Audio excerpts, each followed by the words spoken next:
ಇದು ಫೆನ್ಸಿಂಗ್ ಹಾಕೊಂಡಿದ್ದೀರಾ? ಎಷ್ಟಾಯ್ತು sir fencing ಹಾಕೊಳ್ಳೋಕೆ 20 ಗುಂಟೆಗೆ? Sir 20 ಗುಂಟೆಗೆ ನನಗೆ ಒಂದು 3 ರೋಲ್ ತಂತಿ ಆಯಿತು. 3 ರೋಲ್ ತಂತಿ ಮತ್ತು ತಂತಿ ಅವು ಹಾಕೋದಕ್ಕೆ ಎಲ್ಲ ಸೇರಿದ್ರೆ ನನಗೊಂದು ಜಮೀನು ಪೇಪರ್ ಎಲ್ಲ ಆ ಟೈಮಲ್ಲಿ ಒಂದೇ ಟೈಮಲ್ಲಿ ರೆಡಿ ಮಾಡ್ಕೊಂಡಿದ್ದು ಒಂದು 7 ಲಕ್ಷ ರೂಪಾಯಿ ಇನ್ವೆಸ್ಟ್ಮೆಂಟ್ ಆಗಿತ್ತು.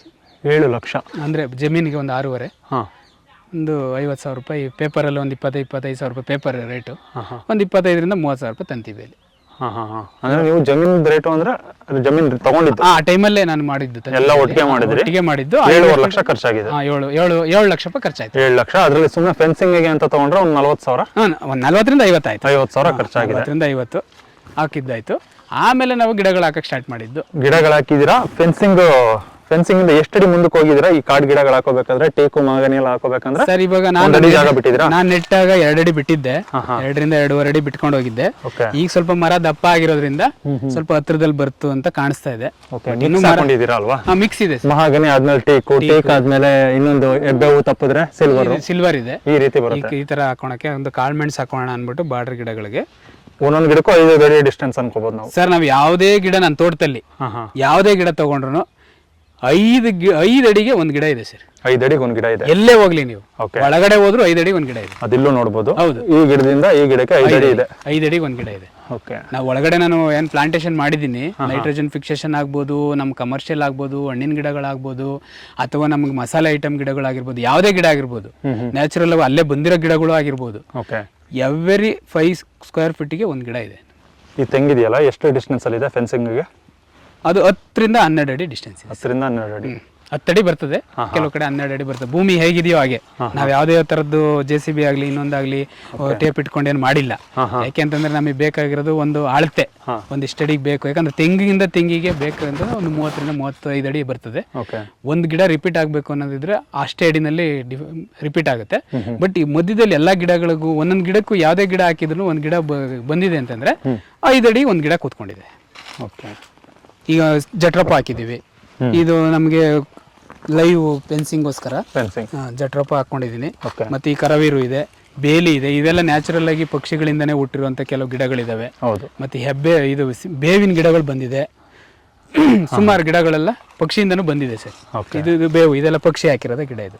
ನಾನು ತಂತಿಗೆ ಅದನ್ನ ಅಡ್ಜಸ್ಟ್ ಮಾಡೋ ಥರನೇ ಅದನ್ನ ಬೆಳೆಸ್ಕೊಂಡಿದ್ದೀನಿ. ಸುಮಾರು ಒಂದು 13ರಿಂದ 15 ಪುಕ್ಸೆಟ್ ನನಗೆ ಗಿಡಗಳೇ ಕೊಟ್ಟಿದೆ, ಪಕ್ಷಿಗಳೇ ಕೊಟ್ಟರೆ ಗಿಡಗಳವು. ಹೀಗಾಗಿ ಇದು ನಂದು. ಅಲ್ಲಿ ಯಾವುದು ಫ್ರೀಯಾಗಿ ಕೊಟ್ಟಿಲ್ವಾ ಗಿಡಗಳನ್ನ ಪಕ್ಷಿಗಳು? ಅಲ್ಲಿ ಯಾವ ಇಲ್ಲ ಸರ್. ಮನುಷ್ಯ ಹಾಕಿರೋದು. ಅಲ್ಲಿ ಮನುಷ್ಯ ಇವತ್ತಿರ್ತದೆ, ನಾಳೆ ಹೊಟ್ಟಾಗುತ್ತದೆ. ಅಲ್ಲಿ ಫ್ರೀಯಾಗಿ ಪಕ್ಷಿಗಳು ಕೊಡಲ್ಲ ಇಲ್ಲಿ ತರ? ಅಲ್ಲಿ ಪಕ್ಷಿ ಬರಕ್ ಅವಕಾಶನೇ ಇಲ್ವಲ್ಲ ಸರ್. ಅಲ್ಲಿ ಜೋಳ ಇದೆ, ಪಕ್ಷಿ ತಿನ್ನಕ್ಕಿಲ್ಲ ಇದೆ, ಬರಲ್ಲ ಅಲ್ಲಿಗೆ. ಪಕ್ಷಿಗಳು ಬರೋ ತರ ನಾವು ತೋಟ ಇಟ್ಕೊಂಡು ಬರಬೇಕು. ಇವಾಗ ನೋಡಿ, ಇಲ್ಲಿ ನಮ್ಮದ್ರಲ್ಲಿ ಪಕ್ಷಿ ಮೊಟ್ಟೆ ಇಟ್ಕೊಳತ್ತೆ, ಮರಿ ಮಾಡುತ್ತೆ, ಕೂತ್ಕೊಳ್ಳುತ್ತೆ, ಹಾರಾಡುತ್ತೆ, ಏನೇನೋ ಮಾಡ್ಕೊಂಡು ಹೋಗುತ್ತೆ. ಅದ್ರ ಪಾಡಿಗೆ ಅದು ಎಲ್ಲ ಓಡಾಡುತ್ತೆ.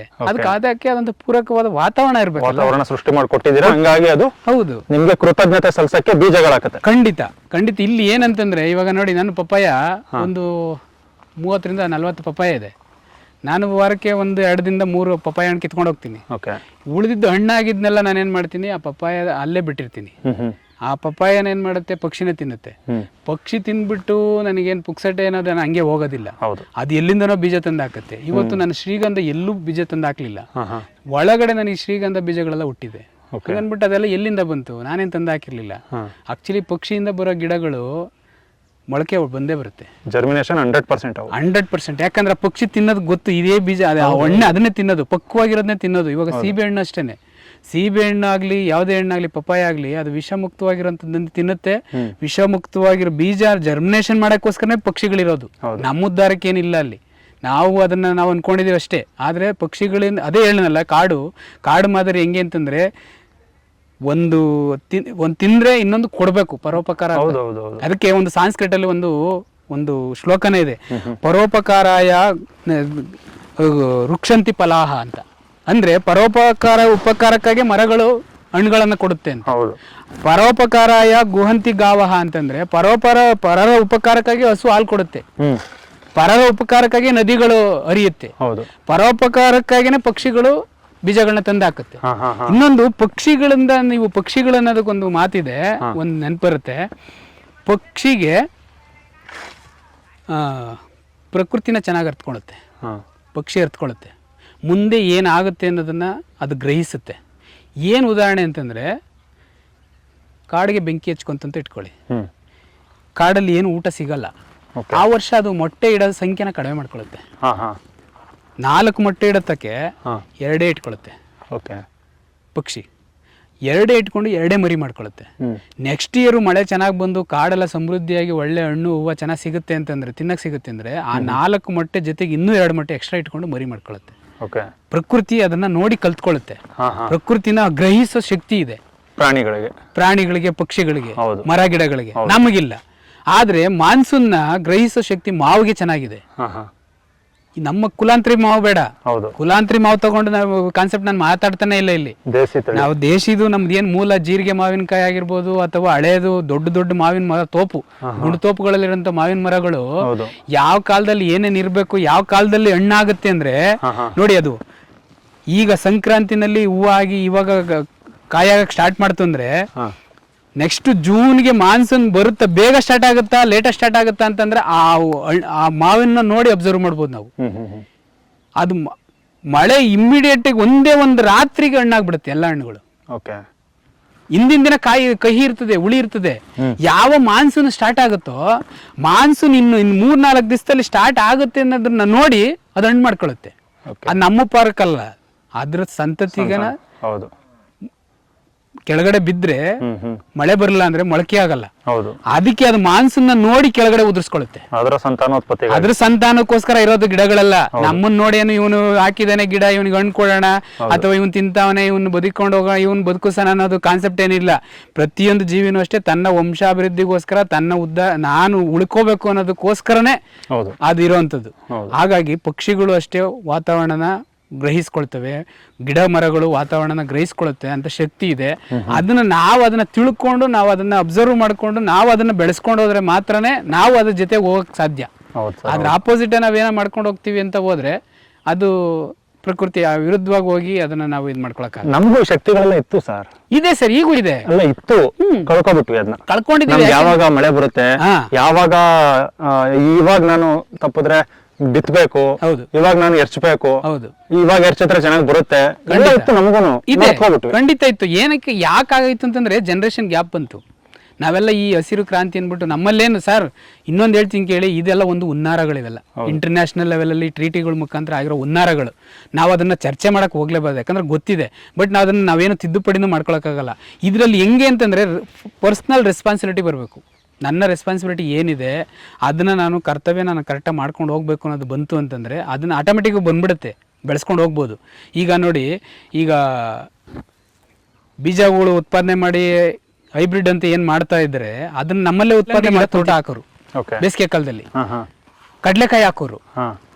ಈ ನಮ್ಗೆ ಏನು ಮಾಡೋರು ಅಂದ್ರೆ, ತೋಟದಲ್ಲಿ ಕೆಲವು ರೈತರು ಏನು ಮಾಡೋರು ಅಂದರೆ, ಹಣ್ಣು ತಿನ್ಬೇಕು ಅಂತ ಹೋದ್ರೆ ಕೂರಿಸ್ಬಿಡೋರು ಅವ್ರ ತೋಟದಲ್ಲಿ.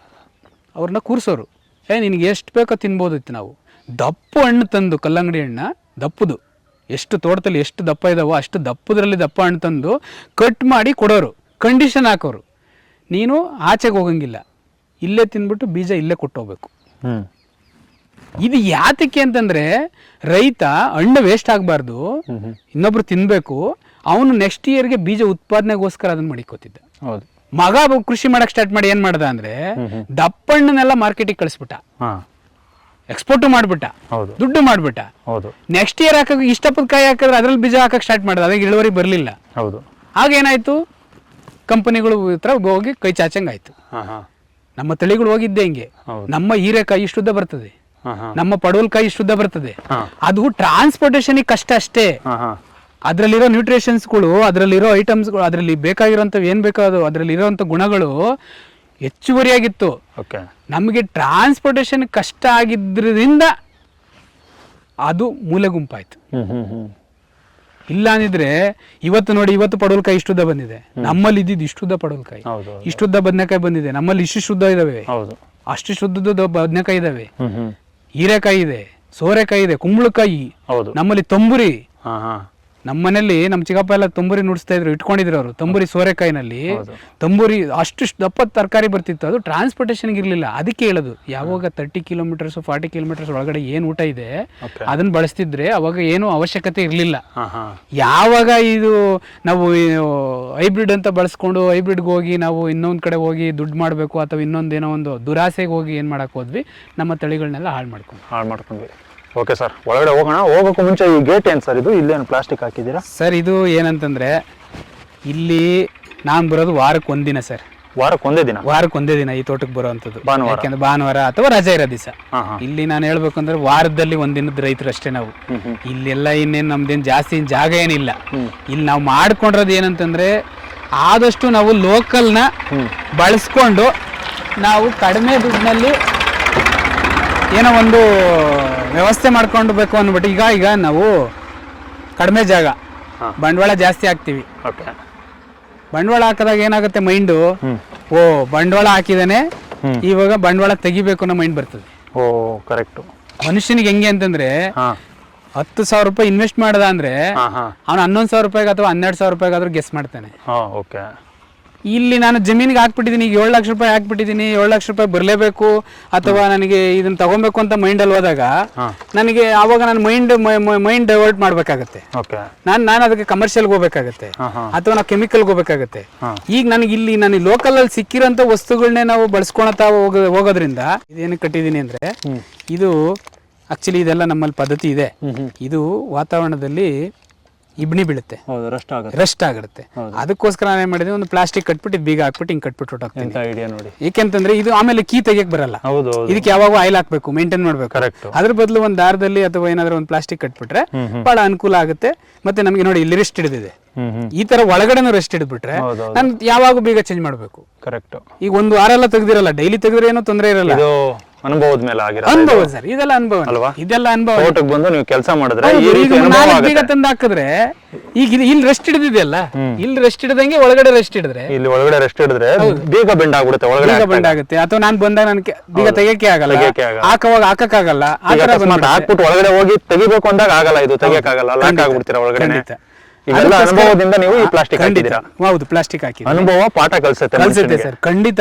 ಏನ್ ಗೊತ್ತಾ, ಇಲ್ಲಿ ಯಾರು ಹೇಳ್ಕೊಡ್ಬೇಕು ಅವಶ್ಯಕತೆ ಇಲ್ಲ. ನಾವ್ ಯಾವಾಗ ಇನ್ವಾಲ್ವ್ಮೆಂಟ್ ಆಗ್ತೀವಿ, ನಾವ್ ಯಾವಾಗ ಅದನ್ನ ಒಬ್ಸರ್ವ್ ಮಾಡ್ತೀವಿ, ಅವಾಗೇ ನಮ್ಮನ್ನೆಲ್ಲ ಕಲ್ಸ್ಬಿಡುತ್ತೆ. ಮತ್ತೆ ಇನ್ನೊಂದು ಇಲ್ಲಿ ಗೆದ್ಲು ಮೇಯುತ್ತೆ ಅಂತ. ಇಲ್ಲಿ ಏನಾಗುತ್ತೆ ಅಂದ್ರೆ ಸರ್, ಒಂದು ಇದು ಒಂದೆಲ್ಲ ಒಂದು 600 ರೂಪಾಯಿ ಐಟಮ್ ಸರ್. ಇದು ಬಿದ್ರು ಮೊಳೆ ತಂತಿ ಈ ಎಲ್ಲ ಸೇರಿದ್ರೆ ಇದ್ರಿಗೆಲ್ಲ ಒಂದು 300, ಅದೊಂದೆಲ್ಲ ಒಂದು 200, ಟೋಟಲ್ ಒಂದು 500 ಇಂದ 600 ರೂಪಾಯಿ ಐಟಮ್ ಇದು. ಅದು ನನ್ನ ಹತ್ರ ಬಿದ್ರು ಇಲ್ಲದಕ್ಕೋಸ್ಕರ. ನನ್ನ ಹತ್ರ ಬಿದ್ರಿದ್ರೆ ಇಡೀ ತೋಟನೆಲ್ಲ ಇದೇ ಮಾಡ್ಕೊಂಡ್ಬಿಡ್ತಿದ್ದೆ. ನೀವೇ ಮಾಡ್ಕೊಂಡಿದ್ದ? ಇದು ನಾನೇ ಮಾಡ್ಕೊಂಡಿರೋದು. ಇದು ಇದ್ರಲ್ಲಿ ಕೂಲಿ ಕೊಟ್ಟು ಮಾಡಿಸಿಲ್ಲ. ಏನಂದ್ರೆ ಒಂದು ಅರ್ಧ ಕೆಜಿ ಮೊಳೆ ತಗೊಂಡ್ಬಂದಿದ್ದೀನಿ, ಬಿದ್ರು ತಗೊಂಡ್ಬಂದಿದ್ದೀನಿ, ಒಂದು ಸುತ್ತಿ ತಗೊಂಡಿದ್ದೀನಿ, ಚಚ್ಚಿದ್ದೀನಿ. ಅದಕ್ಕೆ ಒಂದ್ ಸ್ವಲ್ಪ ಗ್ರಿಪ್ ಆಗಿರ್ಲಿ ಬಿಟ್ಟು ಅಲ್ಲೆಲ್ಲ ಒಂದು ಬೈಂಡಿಂಗ್ ವೈಟ್ ಸುತ್ತಿದ್ದೀನಿ. ಇಲ್ಲಿ ಕೆಳಗಡೆ ಗೆದ್ಲು, ಯಾಕಂದ್ರೆ ಅಟ್ಲೀಸ್ಟ್ ಹಾಕಿದ್ದು ಒಂದು 2 ವರ್ಷ 3 ವರ್ಷ ಆದ್ರೂ ಬರ್ಲಿ ಅಂತ ಹೇಳ್ಬಿಟ್ಟು ಒಂದು ಇಲ್ಲೇ ನಮ್ಮ ಹತ್ರನೇ ಇರೋ ವೇಸ್ಟ್ ಪೈಪ್ ನ ಕಟ್ ಮಾಡಿ ಅದ್ರ ಒಳಗಡೆ ಕೂರಿಸಿದೀನಿ. ನೀರ್ ಬಂದ್ರು ಇದ್ರ ಒಳಗಡೆ ಹೊಟ್ಟೋಗುತ್ತೆ, ವಾಟ ಇದೆ. ಮತ್ತೆ ಮಣ್ಣು ಇದ್ರ ಒಳಗಡೆ ಕೂತ್ಕೊಳ್ಳಲ್ಲ. ಮತ್ತೆ ಒಂದು 4 ವರ್ಷ ಬರ್ತದೆ. ಇದು ಕೂಡ ಅನುಭವನೇ. ಈಗ ಹೌದು, ಇಲ್ಲಿ ನೋಡಿ, ಇಲ್ಲಿ ಗೆದ್ಲು ಬಂದಿತ್ತು, ಈಗ ಗೊತ್ತಾಯ್ತು. ಇನ್ ನೆಕ್ಸ್ಟ್ ಇನ್ನೊಂದ್ಸತಿ ಚೇಂಜ್ ಮಾಡುವಾಗ ಅಟ್ಲೀಸ್ಟ್ ಒಂದು ಪ್ಲಾಸ್ಟಿಕ್ ಹಾಕೋಣ ಅಂತ ಮಾಡಿದ್ವಿ. ಈಗ ಹಂಗೆ ಒಂದೊಂದು ಅದು ಅನುಭವದಲ್ಲೇ ಬರುವಂತದ್ದು. ಅದು ಈಗ ಇನ್ನೊಂದು 3 ವರ್ಷ ಮುಂದಕ್ಕೆ ಹೋಗುತ್ತೆ. ಹಾಗಾಗಿ ಇದೊಂದು 600 ಇಂದ 700 ರೂಪಾಯಿ ಖರ್ಚು ಮಾಡಿ ಒಂದು ಗೇಟ್ ಮಾಡ್ಕೊಂಡಿದೀವಿ. ಕಡಿಮೆ ಬಜೆಟ್ ಅಂತಂದ್ರೆ ಇದೇ ನಾವು ಗೇಟ್ ಮಾಡಿಸ್ಬೇಕು ಅಂತ ಅಂದಿದ್ರೆ ಸರ್ 18,000 ರೂಪಾಯಿ ಕೇಳಿದ್ರು. ಹೌದೌದು, 18,000 ಕೇಳಿದ್ರು. ಇಲ್ಲಿ ಪ್ರೊಡಕ್ಷನ್ ಏನು ಇಲ್ಲ, ಸುಮ್ನೆ ದುಡ್ಡು. ಇವಾಗ ತೋಟ ಮಾಡೋರು ಏನಂತಂದ್ರೆ ಒಂದು ತಿಳ್ಕೊಬೇಕು ಸರ್, ತೋಟ ಸ್ಟಾರ್ಟಿಂಗ್ ಮಾಡ್ಬೇಕಾದ್ರೆ ನಮ್ಮಲ್ಲಿ ಜಮೀನು ತಗೋತೀವಿ, ತಂತಿ ಬೇಲಿ ಹಾಕ್ತಿವಿ, ಮನೆನೂ ಕಟ್ಬಿಡ್ತೀವಿ, ಬೋರ್ವೆಲ್ ಹಾಕ್ಸ್ಬಿಡ್ತೀವಿ, ಎಲ್ಲ ಮಾಡ್ಬಿಟ್ಟು ಲಾಸ್ಟಿಗೆ ಗಿಡಗಳಿಗೆ ದುಡ್ಡು ಇಲ್ದಂಗೆ ಮಾಡ್ಕೊಂಡ್ಬಿಡ್ತೀವಿ. ಕರೆಕ್ಟ್ ಕಾನ್ಸೆಪ್ಟೇ ಅದು. ಈಗ ತೋಟ ಅಂದ್ರೆ ಏನಿರ್ಬೇಕು ತೋಟದಲ್ಲಿ? ತೋಟದಲ್ಲಿ ಗಿಡ ಇದ್ರೆ ಮತ್ತೆ ತೋಟ ಅನ್ನಿಸೋದು. ನೀವು ಏನೇನೋ ಇರ್ಬೇಕಾಗಿರೋದ್ನೆಲ್ಲ ಇಳಿಸ್ದಾನೆ ಬೇರೆ ಏನೋ ತಂದು ಇಟ್ಕೊಂಡ್ಬಿಟ್ರೆ ಅದು ತೋಟ ಅನ್ಸ್ಕೊಳ್ಳಲ್ಲ. ತೋಟ ಅಂದ್ರೆ ಗಿಡಗಳು ಬೇಕು. ನಾನು ಗಿಡಕ್ಕೆ ದುಡ್ಡು ಹಾಕಿದ್ದೀನಿ, ಈಗ ನಾನು ಬೀಜಕ್ಕೆ ದುಡ್ಡು ಹಾಕಿದ್ದೀನಿ, ಹೋಗಿ ಇನ್ನೊಂದು ಕಲೆಕ್ಟ್ ಮಾಡ್ಕೊ ಬರ್ತೀನಿ. ಈಗ ಇನ್ನೊಂದು ಇದರಿಂದ ಏನು ಮನುಷ್ಯರೇನು ಹೋಗೋದೇನು ತಪ್ಪಲ್ಲ, ಒಳಗಡೆ ಪ್ರಾಣಿಗಳು ಬರಬಾರ್ದು ಅಂತ ಹಾಕೊಂಡಿರೋದಷ್ಟೇ. ಮನುಷ್ಯ ಚೀನಾ ಗೋಡೆ ಕಟ್ಟಿದ್ರು ಹೋಗ್ತಾನೆ. ಈಗ ಇದನ್ನೇನು ಕಿತ್ಬಿಟ್ಟು ಒಳಗಡೆ ಬರೋದೇನು ದೊಡ್ಡದೇನಲ್ಲ ಮನುಷ್ಯನಿಗೆ. ಬಟ್ ಏನಂದ್ರೆ ಇಟ್ಕೊಂಡಿರೋದು ಒಂದು ಗೇಟ್ ಅನ್ನೋದು ಒಂದಿದೆ, ಪ್ರಾಣಿ ಪಕ್ಷಿಗಳು ಹಸುಕರು ಒಳಗಡೆ ಬರ್ದಂಗೆ ಇರ್ಲಿ ಅಂತ ಹಾಕೊಂಡಿರೋದಷ್ಟೇ. ಇದು ಮನುಷ್ಯರಿಗಂತೂ ಅಲ್ಲ, ಮನುಷ್ಯರಿಗೆ ಇದನ್ನ ಬಿಚ್ಚಿ ಎತ್ಕೊಂಡು ಹೋಗೋ ಚಾನ್ಸಸ್ ಇರುತ್ತೆ. ಹೌದು, ಏನ್ ತೊಂದರೆ ಇಲ್ಲ ಇದನ್ನ ಎತ್ಕೊಂಡು ಹೋಗುವಂತ ಅಂತ ಗೇಟ್ ಏನಲ್ಲ ಇದು. ಹೌದು. ಹಾಗಾಗಿ ಯಾರು ಕೂಡ ಅಂತ ಸಾಹಸಕ್ಕೆ ಕೈ ಹಾಕಲ್ಲ, ಯಾಕಂದ್ರೆ ಮನುಷ್ಯರು ನೋಡಿರೋರು ಬಿಡ್ತಾರೆ. ಹೌದು, ಹಾಗಾಗಿ ಇದನ್ನ ಮಾಡ್ಕೊಂಡಿರೋಂಥದ್ದು. ಈಗ ಇದು ಕಡಿಮೆ ಬಡ್ಜೆಟ್ ಇದೆ ಸರ್, ಇಲ್ಲಿಂದಾನೇ ಸ್ಟಾರ್ಟ್ ಆಗುತ್ತೆ. ಕಡಿಮೆ ಬಡ್ಜೆಟ್ ಇಲ್ಲಿಂದಾನೇ ಸ್ಟಾರ್ಟ್ ಆಗೋದು. ಈಗ ನಾವೇನ್ ಒಳಗಡೆ ಬಂದ್ವಿ, ಗೇಟ್ ಫೆನ್ಸಿಂಗ್, ಇಲ್ಲಿಂದಾನೇ ಕಡಿಮೆ ಬಡ್ಜೆಟ್ ಸ್ಟಾರ್ಟ್ ಆಗೋದು ಇರೋದು. ಓಕೆ, ಈಗ ಇಲ್ಲಿ ಈ 20 ಗುಂಟೆ ಜಾಗದಲ್ಲಿ ಇದು ಎಂಟ್ರೆನ್ಸ್ ಅಲ್ಲಿ ಇಟ್ಕೊಂಡ್ರೆ, ಈಗ ನಮ್ಗೆ ಇಲ್ಲಿ ಜಾಗ ವೇಸ್ಟ್ ಮಾಡಿಲ್ಲ ಸರ್. ಯಾಕೆ ಅಂತಂದ್ರೆ ನಾನು ಹೆಂಗ್ ಮಾಡ್ಕೊಂಡಿದೀನಿ ಅಂದ್ರೆ, ಈಗ ಒಂದು ಬೋರ್ ರಿಪೇರಿ ಬಂತು ಅಥವಾ ನಮ್ದೇ ಒಂದು ಕಾರು ಏನೋ ಒಳಗಡೆ ಬರ್ಬೇಕು, ಏನ್ ಮಾಡ್ಬಿಟ್ಟಿದೀನಿ ಅಂದ್ರೆ ಕರೆಕ್ಟಾಗಿ ಆ ಪಾತಿಗೆ ಒಂದು ರೋಡ್ ಬಿಟ್ಕೊಂಡ್ಬಿಟ್ಟಿದೀನಿ, ರೂಮ್ ತಕ ಹೋಗ್ಬೇಕು. ಇವಾಗ ಗಾಡಿಗೆ ಏನಾದ್ರು ರಿಪೇರಿ, ಬೋರ್ವೆಲ್ ರಿಪೇರಿ ಬಂತು ಅಂತಂದ್ರೆ ಗಾಡಿ ರಿವರ್ಸ್ ಹೋಗಿ ಹೊಡ್ಕೊಂಡ್ಬಿಟ್ರೆ ನೀಟಾಗಿ ಬೋರ್ವೆಲ್ ಹತ್ರಕ್ಕೆ ಹೋಗುತ್ತೆ. ಆ ಜಾಗದಲ್ಲಿ ಮಾತ್ರ ಗಿಡಗಳಿಲ್ಲ. ಆ ರೋಡ್ ಪಾತ್ ಏನಿದೆ 8 ರಿಂದ 12 ಅಡಿ ಜಾಗ, ಅಲ್ಲಿ ಮಾತ್ರ ಯಾವ್ದು ಗಿಡಗಳಿಲ್ಲ. ಇನ್ನು ಉಳಿದಿರೋ ಎಲ್ಲಾ ಜಾಗದಲ್ಲೂ ಎವರಿ 5 ಸ್ಕ್ವೇರ್ ಫೀಟ್ಗೆ ಒಂದು ಗಿಡ ಇದೆ. ನೈಟ್ರೋಜನ್ ಫಿಕ್ಸೇಷನ್ ಆಗಿರ್ಬೋದು, ಮಲ್ಚಿಂಗ್ ಗಿಡ ಆಗಿರ್ಬೋದು, ಅಥವಾ ಇಲ್ಲೇ ಬೆಳೆದಿರುವಂತ ಗಿಡಗಳಾಗಿರ್ಬೋದು, ನಾನು ತಂದು ಹಾಕಿರೋವಾದ್ರೂ ಆಗಿರ್ಬೋದು, 5 ಅಡಿಗೆ ಒಂದು ಗಿಡ ಇದೆ. ನನ್ನ ಕಾನ್ಸೆಪ್ಟ್ ಇಲ್ಲಿ ಅಟ್ಲೀಸ್ಟ್ ಒಂದು 20 ಗುಂಟೆ ಜಾಗದಲ್ಲಿ 1000 ಗಿಡಗಳಂತೂ ಮಾಡಬೇಕು ಅನ್ನೋದು ಆಸೆ. 1000 ಗಿಡಗಳಿರಬೇಕು. ಕಮರ್ಷಿಯಲ್ ಬಂದಾಗ ಒಂದು ಗಿಡ 100 ರೂಪಾಯಿ ಕೊಟ್ಟರು ತೊಂದರೆ ಇಲ್ಲ, ಸಾಕು, ನನಗೆ ತೃಪ್ತಿಯಾಗಿರ್ತೀನಿ. 1000 ಗಿಡ, ಒಂದು ಗಿಡ 100 ರೂಪಾಯಿ ಕೊಟ್ಟರು ಅಂದರೆ ನನಗೆ ವರ್ಷಕ್ಕೆ ಇನ್ಕಮ್ ಸಾಕಲ್ಲ, ಯಾವುದೇ ಗಿಡ ಆಗಿರಲಿ. ನನ್ನ ಕಮರ್ಷಿಯಲಿ ಬಂದಾಗ ನನ್ನ ಕಾನ್ಸೆಪ್ಟ್ ಅದೇನೆ. ಈಗ ಒಂದು ಬಾಳೆ ಇದೆ, ಗುಂಪು ಬಾಳೆ ಮಾಡ್ಕೊಂಡಿರೋದು ನಾನು, ಅದು 3 ಗೊನೆ ಬರ್ತದೆ ವರ್ಷಕ್ಕೆ, 300 ರೂಪಾಯಿ ಆಯ್ತು. ಇನ್ನೊಂದು ಗಿಡಕ್ಕೆ ಬರೋದೇ ಬೇಡ, ಅವರೇಜ್ ಅಂತೂ ಸಿಗುತ್ತಲ್ಲ, ಸಿಗುತ್ತೆ. 1000 ಗಿಡಕ್ಕೆ ವರ್ಷಕ್ಕೆ 100 ರೂಪಾಯಿ ಅಂತಂದ್ರು ನನಗೆ ಬಂತಲ್ಲ. ಅದ್ರಲ್ಲಿ ಏನಿದೆ? ಈಗ ಎಷ್ಟಿದೆ ಗಿಡ ಇಲ್ಲಿ? ಈಗ ಒಂದು 740 ಗಿಡ ಇದೆ ಸರ್. ಸುಮಾರು 10 ಮುಕ್ಕಾಲು ಭಾಗಕ್ಕೆ ಬಂದ್ಬಿಟ್ಟಿದೀವಿ. ಈಗ ಯಾವ್ದು ಹೋಗ್ತಾ ಇದೆ ಅದಕ್ಕೆ ಮತ್ತೆ ಅದನ್ನೇ ತಂದು ಆಗ್ತಾ ಇಲ್ಲ. ಇವಾಗ ಯಾವ್ದು ಹೋಗ್ತಿದೆ ಅಲ್ಲಿಗೆ ಅದು ಎಲಿಜಿಬಲ್ ಇಲ್ಲ ಅಂತ ಅರ್ಥ ನನ್ನ ಪ್ರಕಾರ. ಈಗ ಒಂದು ಅಡಿಕೆ ಹೋಯ್ತು ಅಂತ ಇಟ್ಕೊಳ್ಳಿ, ಮತ್ತೆ ಅಡಿಕೆ ತಂದ್ರೆ ಅದು ನನ್ನ ಮೂರ್ಖತನ, ಅಲ್ಲಿಗೆ ಅದು ಸೂಕ್ತ ಅಲ್ಲ ಅದು. ಯಾಕಂದ್ರೆ ಇನ್ನೊಂದು ಏನ್ ಗೊತ್ತಾ, ಇಲ್ಲಿ ಪ್ರಕೃತಿನಲ್ಲಿ ಸ್ವಂತ ದತ್ತು ಅನ್ನೋದು ಎರಡಿದೆ. ಹೌದು, ಸ್ವಂತ ದತ್ತು ಅನ್ನೋದಿದೆ. ಈ ಭೂಮಿನಲ್ಲಿ ಏನ್ ಬೆಳೆಯುತ್ತೆ ಅದೆಲ್ಲ ಸ್ವಂತ ಮಕ್ಕಳು. ಈ ಭೂಮಿನಲ್ಲಿ ಏನ್ ಬೆಳೆಯುತ್ತೆ ಅದೆಲ್ಲ ಸ್ವಂತ ಮಕ್ಕಳುಗಳೇ. ನಾನ್ ತಂದಾಕ್ತೀನಲ್ಲ ಅದು ದತ್ತು ಮಕ್ಕಳು. ಆದ್ರೆ ಸ್ವಂತ ಮಕ್ಕಳ ಜೊತೆ ಇಟ್ಕೊಂಡ್ರೆ ಮಾತ್ರ ದತ್ತು ಮಗಳಿಗೆ ಬೆಳಗ್ಗೆ ಬೆಳೆಯೋದು. ಅರ್ಥ ಮಾಡ್ಕೊಳ್ಳಿ. ಈಗ ನಾನು ಬಾಳೆ ತಂದು ಹಾಕಿದ್ದೀನಿ, ಈಗ ಸುತ್ತ ಕ್ಲೀನ್ ಮಾಡಕ್ ಹೋಯ್ತೀನಿ ಅಂತಂದ್ರೆ ನಾನು ಕಮರ್ಷಿಯಲ್ಗೆ ಹೋಗ್ಬೇಕು, ಕೆಮಿಕಲ್ಗೆ ಹೋಗ್ಬೇಕು. ಅದ್ರ ಬದಲಲ್ಲಿ ಅಲ್ಲಿ ಸ್ವಂತ ಮಕ್ಕಳನ್ನ ಬೆಳೆಸ್ಕೊಂಡ್ರೆ ಅದ್ರ ಜೊತೆಗೆ ಸೇರಿಸ್ಕೊಂಡು ಬೆಳೆಸ್ಕೊತದೆ. ಭೂಮಿ ಏನು ಬೇಕೋ ಅದನ್ನ ಬೆಳೆಸ್ಕೊಳುತ್ತೆ. ನಾನು ಅದನ್ನ ಚೆಂದ ಹಾಕ್ತೀನಿ ಅಂತಂದ್ರೆ ನನ್ನ ಉಪಯೋಗಕ್ಕೆ ತಂದು ಹಾಕೊಳ್ಳೋದು. ಹಾಗಾಗಿ ಅದರಿಂದ ಅದನ್ನ ಕಿತ್ತಾಕ್ಬಾರ್ದು. ಹಳೇದೇನಿದೆ ಭೂಮಿನಲ್ಲಿ ಏನು ಬರ್ತದೆ ಆ ಸ್ವಂತ ಮಗನ ಉಳಿಸ್ಕೊಂಡು ನಾವು ಅದು ಇವಾಗ ನಾವು ಹಾಲು ಕರೆಯುವಾಗ ನಾಟಿ ಹಸು ನೋಡಿ, ಕರ ಬಿಡ್ಬೇಕು, ಇಲ್ಲ ಅಂದ್ರೆ ಕೊಡೋದಿಲ್ಲ. ಕರ ಬಿಟ್ಟು ಕರನ್ ಕುಡಿಸಿ ಅದ್ರ ನೆಪದಲ್ಲಿ ಒಂದಿಷ್ಟು ಹಾಲು ಕರ್ಕತೀವಿ ಅಷ್ಟೇ. ಆಕ್ಚುಲಿ ಅಲ್ಲಿ ಪ್ರಾಡಕ್ಟ್ ಆಗೋದು ಕರಿಗಾಗೋ ಅಷ್ಟೇನೆ. ಏನಂದ್ರೆ ನಮ್ದು ಮುಸ್ರೆ ಒಂದ್ ಸ್ವಲ್ಪ, ಹುಲ್ಲು ಸ್ವಲ್ಪ, ಕರಿಗೆ ಒಂದ್ ಸ್ವಲ್ಪ ಕೈ ತಿಂಡಿ ಅಂತ ಕೊಟ್ಕೊಂಡು ಅದಕ್ಕೆ ಆಹಾರ ಬದಲಾವಣೆ ಸ್ವಲ್ಪ ಎಕ್ಸ್ಚೇಂಜ್ ಮಾಡಿ ನಾವೊಂದು ಅರ್ಧ ಲೀಟರ್ ತಗೊಳ್ತೀವಿ. ಕರನ ಹಸುಗೆ ಉತ್ಪಾದನೆ ಆಗದೆ ಅಲ್ಲಿ ಕರಿಗಾಗೋವಷ್ಟೇನೆ. ಅದೇನು ನಮ್ಮ ಉದ್ದಾರಕ್ಕೆ ಏನಲ್ಲ ಅದು. ಆದ್ರೆ ನಾವು ಅದಕ್ಕೆ ಬಳಸ್ಕೋಬೇಕಲ್ಲ, ನಾವು ಸಗಣಿ ನಾವು ಬಳಸ್ಕೋತೀವಲ್ವ, ಹಾಗಾಗಿ ನಾವು ಕೊಟ್ಟಿದೀವಲ್ಲ ಪ್ರಾಡಕ್ಟ್ ನಾವು ಕಾಯ್ತೀವಲ್ಲ, ದನ ಕಾಯಕಾದ್ರೂ ಒಂಚೂರು ಕೂಲಿ ಬೇಕಲ್ಲ, ಅದಕ್ಕೋಸ್ಕರ ಏನ್ ಮಾಡ್ತೀವಿ ಅಟ್ಲೀಸ್ಟ್ ಒಂದು ಅರ್ಧ ಲೀಟರ್ ಹಾಲು ತಗೊಳ್ಬೇಕು ಅಂದ್ಬಿಟ್ಟು ಕರಿನ ನೆಪದಲ್ಲಿ ತಗೋತೀವಿ. ಕರನ ಉಪವಾಸ ಇರಿಸಲ್ಲ, ಅದಕ್ಕೊಂಚೂರು ಕೈ ತಿಂಡಿ ಕೊಟ್ಕೋತೀವಿ. ಇದು ಕಾನ್ಸೆಪ್ಟ್. ಇಲ್ಲೂ ಅಷ್ಟೇನೆ, ಗಿಡಗಳಿಗೂ ಅದೇನೆ. ಫಸ್ಟ್ ಇಲ್ಲಿ ಏನ್ ದತ್ತು ಸ್ವಂತ ಮಕ್ಳು ಇದಾರೆ ಅವ್ರ ಜೊತೆಯಲ್ಲೇನೆ ನಾವು ದತ್ತು ಮಕ್ಕಳನ್ನ ಬೆಳೆಸ್ಕೊಂಡ್ರೆ ನಮ್ಗೊಂಚೂರು ಕಮರ್ಷಿಯಲ್ ಅಂತ ಆಗೋದು, ನಮಗೆ ಉತ್ಪಾದನೆ ಆಗೋಂಥದ್ದು, ನಮಗೇನಾದ್ರೂ ಬೆಳ್ಕೊಳ್ಳೋಕ್ಕೆ ಅನುಕೂಲ. ಇಲ್ಲ ಅಂತಂದ್ರೆ ಏನಾಗುತ್ತೆ ಅಂತಂದ್ರೆ ನಾವೆಲ್ಲ ಕ್ಲೀನ್ ಮಾಡಿ ಇಟ್ಕೊಂಡ್ಬಿಟ್ಟು ಇದು ಕ್ರಿಕೆಟ್ ಫೀಲ್ಡ್ ಇಟ್ಕೋಬೇಕಾಗತ್ತೆ. ಇದು ಕ್ರಿಕೆಟ್ ಫೀಲ್ಡ್ ಅಲ್ಲ, ಇದು ಆಟ ಆಡೋಕೆ ಕ್ರಿಕೆಟ್ ಫೀಲ್ಡ್. ಅಲ್ಲಿ ಕ್ಲೀನ್ ಮಾಡ್ಕೊಳ್ಳಿ ನೀವು, ತೊಂದರೆ ಇಲ್ಲ. ಮನೆ ಕ್ಲೀನ್ ಮಾಡ್ಕೊಳ್ಳಿ, ತೊಂದರೆ ಇಲ್ಲ. ಆದ್ರೆ ಇಲ್ಲಿ ತೋಟ ಕ್ಲೀನ್ ಮಾಡೋದಂಥದ್ದು ಏನಿಲ್ಲ, ಅವಶ್ಯಕತೆ ಇಲ್ಲ. ಆ ಪದನೇ ಬರಬಾರ್ದು ಇಲ್ಲಿ. ತೋಟನ ಹೇಗಿದೆಯೋ ಹಾಗೆ ನೋಡ್ಬೇಕು, ಮತ್ತೆ ಅದನ್ನ ಯಾವ ತರ ಇದೆ ಅದನ್ನೇ ಬಿಡ್ಬೇಕು. ಇಲ್ಲಿ ಏನಾಗುತ್ತೆ ಅಂದ್ರೆ ಇವತ್ತು ನಿಮ್ಗೆ ಅನ್ಸ್ಬೋದು, ಇದನ್ನ ನಾನು ಫಸ್ಟ್ ತೋಟ ಮಾಡಕ್ ಬಂದಾಗ ಒಂದು ನನ್ ಗಾಡಿ ನಿಲ್ಸ್ಕೊಳಕ್ ನೆರಳು ಇರ್ಲಿಲ್ಲ. ಇಲ್ಲಿ ಈ ಜಾಗದಲ್ಲಿ ಒಂದು ಗಿಡ ಇರ್ಲಿಲ್ಲ. ನಾನ್ ಇವಾಗ ತಂದು ಹಾಕೊಂಡಿದ್ದು ಗಿಡಗಳನ್ನ ಫಸ್ಟ್ ಇದು ನಾವು ಕರವೀರನ್ನ ಹಾಕೊಂಡ್ವಿ, ಗಾಡಿ ನಿಲ್ಸಕ್ಕೋಸ್ಕರ ಆದ್ರೂ ಆಗ್ಲಿ ಅಂದ್ಬಿಟ್ಟು ಗೇಟ್ ಎರಡು ಕಡೆ ಗೇಟ್ ಹತ್ರ ಹಾಕೊಂಡ್ವಿ. ಇವತ್ತು ಆ ಗಿಡದಿಂದ ನಾನು ಬೀಜ ಉತ್ಪಾದನೆ ಮಾಡ್ಕೊಂಡೆ, ಇಡೀ ತಂತಿ ಬೇಲಿಗೆಲ್ಲನೂ ಹಾಕೊಂಡೆ. ಅಲ್ಲಿಗೆ ನನಗೆ 0 ಬಡ್ಜೆಟ್ ಆಯ್ತು. ಬಾಳೆನೂ ಅಷ್ಟೇ, ನಾನು ತಗೊಂಬಂದಿದ್ದು 100 ಗೆಡ್ಡೆ ತಗೊಂಬಂದು ಹಾಕೊಂಡೆ. ಇವತ್ತು ಏನಿಲ್ಲ ಅಂದ್ರೆ ಒಂದು 500 ಗಿಡ ಇದಾವೆ. ಕಂದು ಬೆಳ್ಕೊಂತ ಅದು 0 ಆಯ್ತು. ಅದಕ್ಕೂ ಇನ್ವೆಸ್ಟ್ಮೆಂಟ್ ಆಗ್ಲಿಲ್ಲ. ನಾನು ಖರ್ಚು ಮಾಡಿದ್ದು 7 ರೂಪಾಯಿ ಬಿದ್ದಿತ್ತು ನನಗೆ. ನಾನೇ ಗುಂಡಿ ಹೊಡ್ಕೊಂಡೆ, ನಾನೇ ಹಾಕೊಂಡೆ, 7 ರೂಪಾಯಿನಲ್ಲೇ ಮುಗಿಸ್ಕೊಂಡೆ. ಅದೇ ನೀವು ಸಿರಿಕಲ್ಚರ್ಗೆ ಹೋಗಿದ್ದಿದ್ರೆ ಆ ಗೆಡ್ಡೆನ ಇಷ್ಟೊತ್ತಿಗೆ 6 ಸರಿ ಚೇಂಜ್ ಮಾಡ್ಬೇಕಾಯ್ತು. 2016ರಿಂದ 24 ಒಂದ್ ಬೆಳೆ ಎರಡು ಸಲ ಬಂದಿತ್ತು ಅಂತಂದ್ರೆ ಅಟ್ಲೀಸ್ಟ್ ಕನಿಷ್ಠ ಪಕ್ಷ 3 ಸರಿ ಚೇಂಜ್ ಮಾಡ್ಬೇಕಾಗಿತ್ತು. ಇದಕ್ಕೆ ಇನ್ನು 45 ವರ್ಷ ಬಿಟ್ಟು ಬಂದ್ರು ಇಲ್ಲಿ ಹಿಂಗೆ ಇರುತ್ತಿದ್ದು. ಇದು ಯಾವ್ದನ್ನು ಚೇಂಜ್ ಮಾಡಿಲ್ಲ, ಚೇಂಜ್ ಮಾಡಂಗೂ ಇಲ್ಲ ಇದನ್ನ. ಆಕ್ಚುಲಿ ಇದಕ್ಕೆ ಈ ಬಾಳೆಗೆ ಇಷ್ಟೇ ಲೈಫ್ ಇಲ್ಲ, ಇದಕ್ಕೆ ಇಷ್ಟೇ ಅನ್ನೋದಿಲ್ಲ. ಇದು ಈ ಸಾವಿಲ್ಲದ ಗಿಡ ಅಂತಾರೆ ಇದ್ರಲ್ಲ. ಬಾಳೆಗೆ ಸಾವಿಲ್ಲ. 45 ವರ್ಷದ ಬಾಳೆನೂ ಇದಾವೆ. ನಾವು ಇದನ್ನ ಈಗ ಆಲ್ರೆಡಿ ನೋಡಿ 2018ರಲ್ಲಿ ಹಾಕಿರುವಂತದ್ದು 24 ಬಂತು, ಯಾವುದೇ ಗಿಡ ಚೇಂಜ್ ಮಾಡಿಲ್ಲ, ಯಾವುದೇ ರೋಗ ಬರ್ಲಿಲ್ಲ.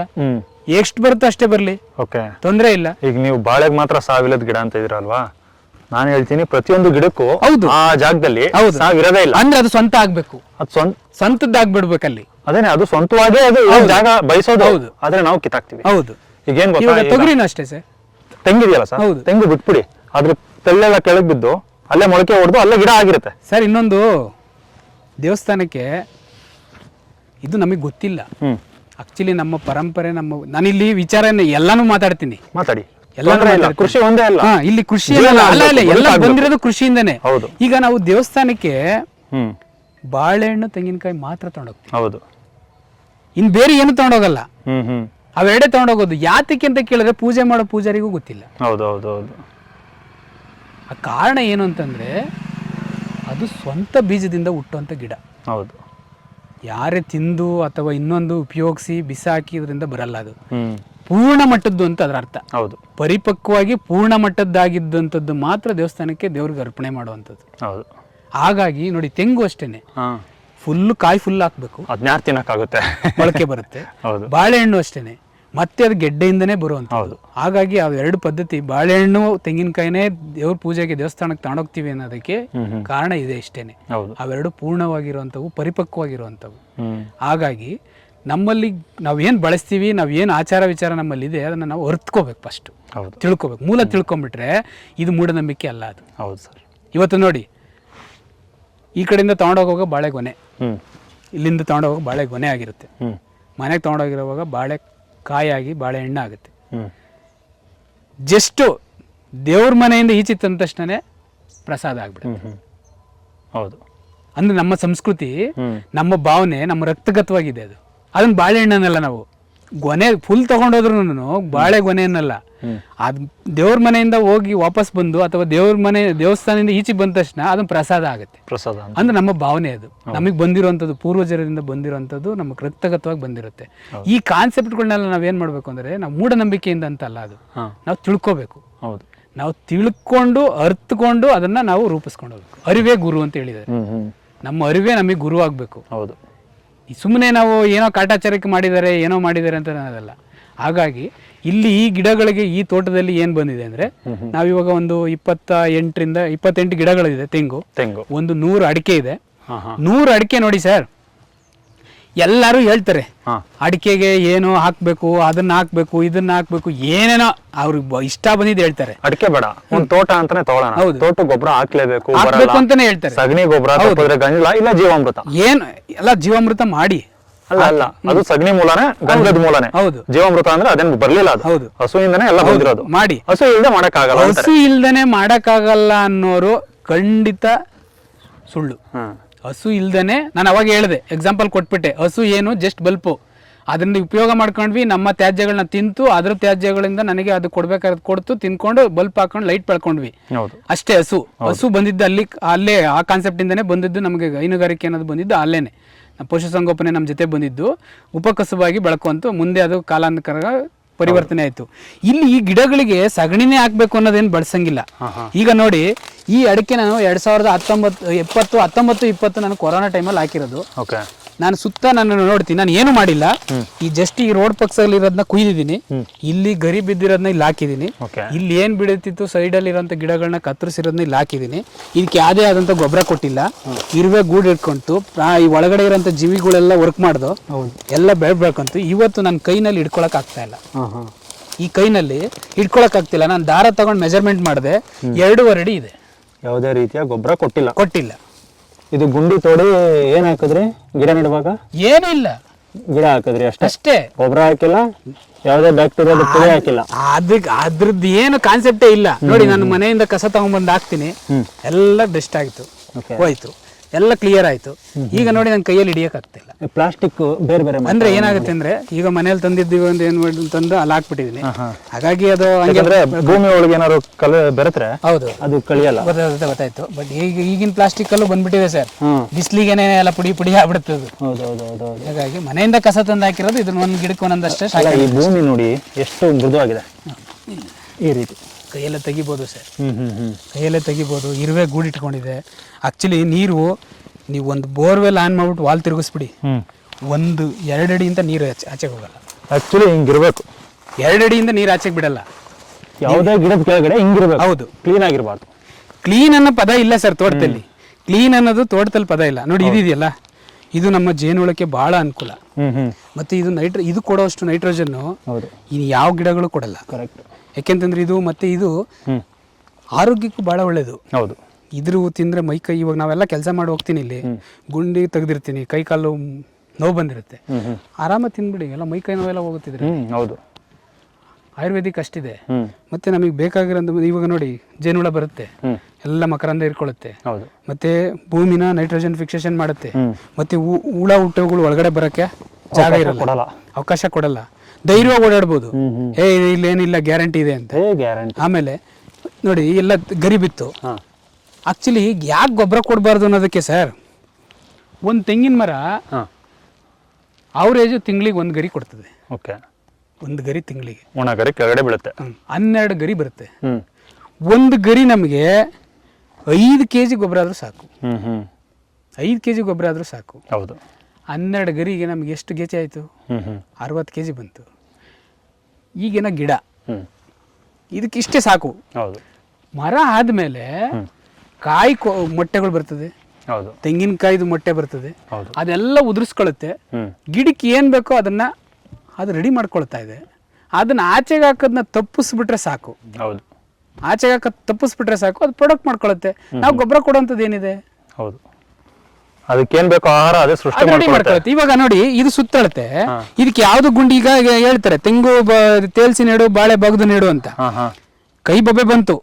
ಯಾಕೆ ಅಂತಂದ್ರೆ ನೆಡುವಾಗ ಸ್ವಲ್ಪ ಆಳಕ್ಕೆ ಇಟ್ಟಿದ್ದೀನಿ ನಾನು. ಎಷ್ಟಡಿ ಆಳಕ್ಕೆ?